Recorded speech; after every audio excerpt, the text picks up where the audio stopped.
Another day, another interview, specifically a developer interview. What's up? It's me, the Purple Sharpie, but you can call me Sharpie if you're feeling a special today.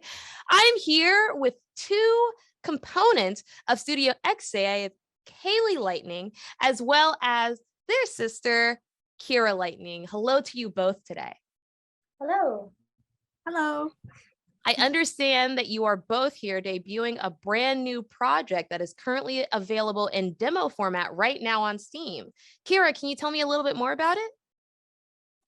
Yes, our game Mikiwam is set in an Indigenous fantasy world where you play as Oasis, a healer's apprentice, and you influence the storyline by the different herbal teas that you serve people. They change the people's moods, which changes their storylines. I believe we have a short video explaining even more. Let's go ahead and roll it.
So that story leaves me sitting over here begging to understand more.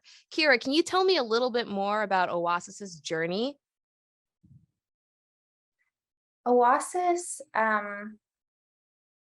is someone who, so the title of the game is Mikiwam, which means like home in Cree, and Oasis in Cree is a child. So those are both sort of representing her journey. She is a bit of a child emotionally, and what she really wants is to feel at home. She wants to have a community. She wants to feel home, and the story is partly about her learning what it means to find home and the struggles of maybe not feeling like you have a home. Are there any aspects of that story that you feel may have been inspired or may have come from emotions that you've personally felt throughout your life, like any essences of self that you placed inside of that narrative? Oh, absolutely. Yeah. I'm the lead writer, but me and Kaylee brainstorm everything together whenever we have like a section to write. We sit there for hours and come up with the whole thing. And we come up with them through the things that we've experienced, the things that we see in the world, the things that we think about and that trouble us or what we feel. Oasis throughout the story, similar to the both of you, has very different emotions and they affect her in very different ways, depending on who she's speaking to and what she's reacting to. How does she grow throughout this game and through the story?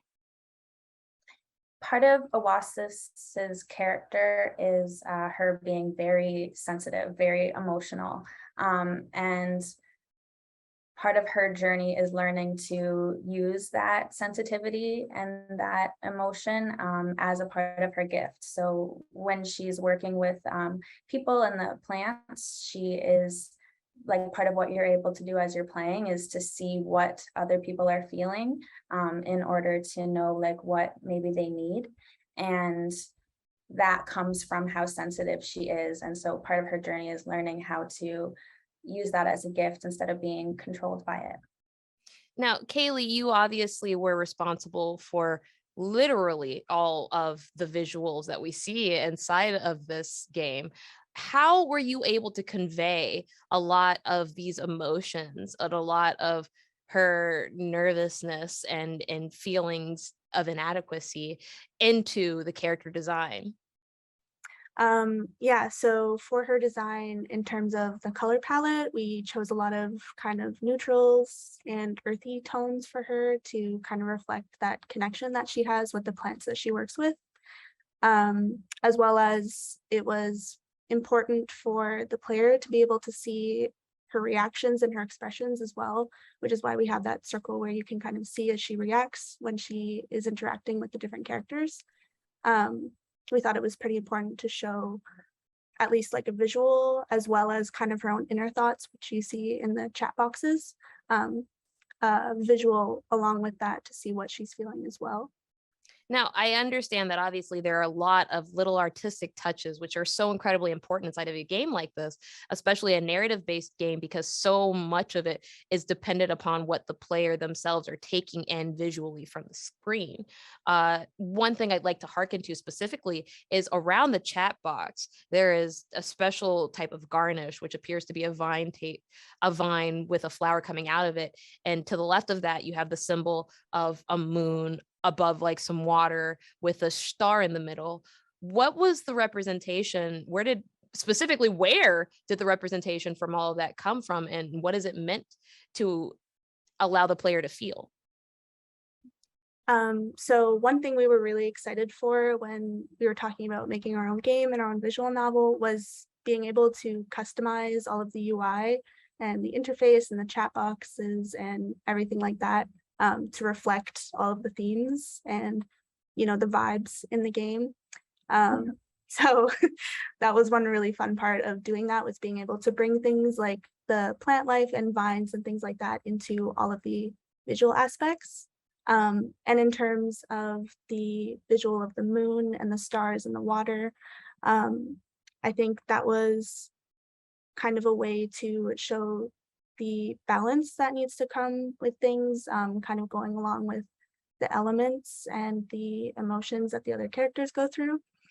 You always need that balance of inner and outer self. So I feel like having the moon and the stars and the sun as well in one picture kind of showed that harmony.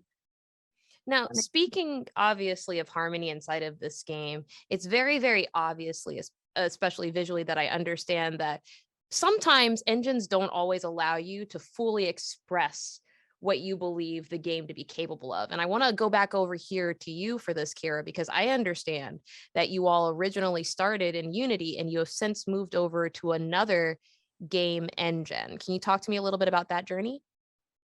Yeah, we built the first demo of Mikiwam in 2020, and we made it within Unity and using a tool called Fungus. And I'm a very beginner developer, just learning things as I go. So it took a lot of work to get that demo to work, and Unity almost has like more capabilities than are necessary for our game. Hmm. So it was like a lot of moving parts that weren't totally necessary. So we actually went to like a simpler engine that would have a lot of the capabilities like save slots and um, chat boxes and choices and all of that like already built in instead of having to do it from scratch within Unity.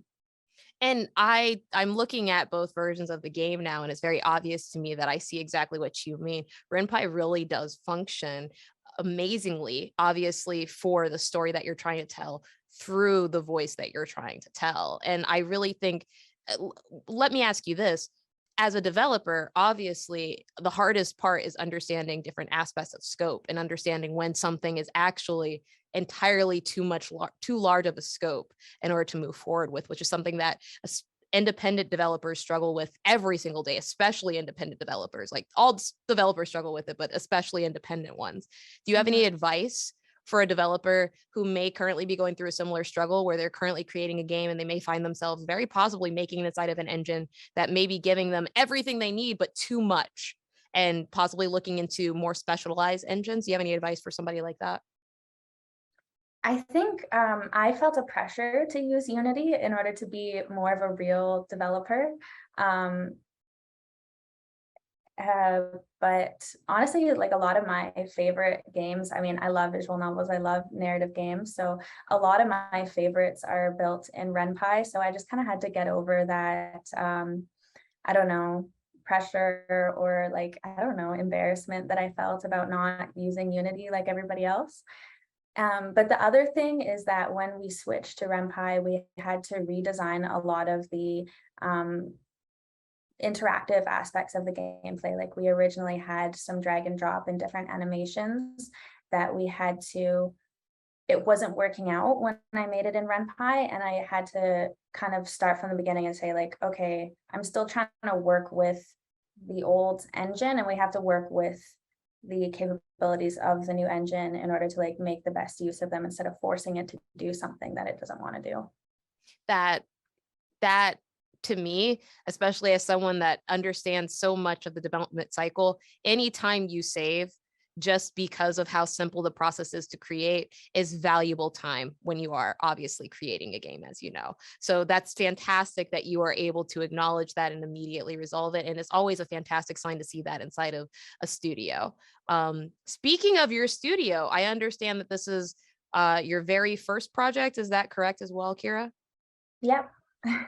And Kaylee, I understand that you've worked obviously on visual projects prior to this, but this is one of your very first forays into visual projects for a game as well. Is that correct? Yes. Now, I believe that there's a third member of this that we're somewhat neglecting exclusively that we almost always forget about inside of visual based games like this. And that is someone who actually assisted with some of the sound design inside of the game. I understand that that was actually one of your family members, Taylor Lightning, and he was responsible for the soundtrack that we hear inside of the game today. Is that correct as well, Kira? Yes, that's true. We're so excited he was able to do that.